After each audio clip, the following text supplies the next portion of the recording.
इचलकरंजीतील प्रोसेसच्या पाण्यावर प्रक्रिया करून ते पाणी थेट पाईपलाईनद्वारे तारदाळमधील शेतीला देण्यात येणार आहे। या पाईपलाईनचं काम 21 दिवसात पूर्ण करण्याचा निर्णय महापालिकेत झालेल्या प्रदूषण मुक्ती समितीच्या बैठकीत घेण्यात आला।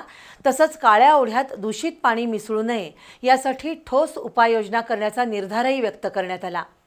या बैठकीसाठी इचलकरंजीतील प्रोसेसधारक, कामगार आणि नदीकाठच्या गावातील ग्रामस्थ मोठ्या संख्येने जमले होते। पंचगंगा प्रदूषणाविरोधातील आंदोलनाच्या पार्श्वभूमीवर 17 सदस्यांची समिती गठीत करण्यात आली आहे। या समितीची आज इचलकरंजी महापालिकेत महापौर उदय धातुंडे यांच्या अध्यक्षतेखाली बैठक झाली।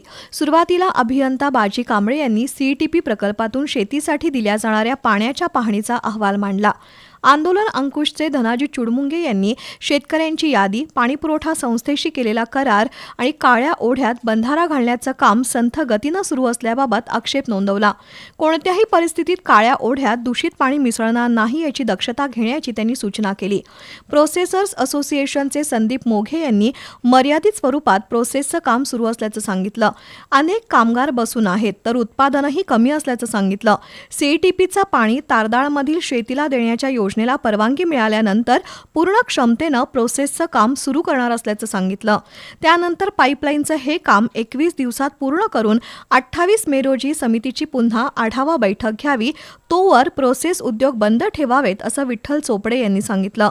पण सध्या प्रोसेस व्यवसाय बंद राहिल्यानं सुमारे 7 ते 8 हजार कामगारांच्या कुटुंबियांच्या रोजीरोटीचा प्रश्न निर्माण झालाय।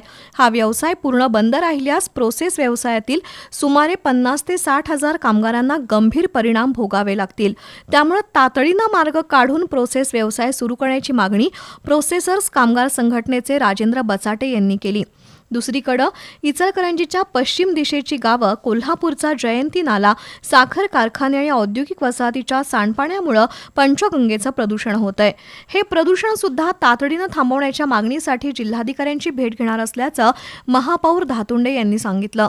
बैठकीला उपमहापौर अनिल डाळ्या, मनीषा नवनाळे, राजू बोंद्रे, अमृत भोसले, अप्पा पाटील, प्रदूषण नियंत्रण मंडळाचे क्षेत्रीय अधिकारी अंकुश पाटील यांच्यासह व्यावसायिक उपस्थित होते।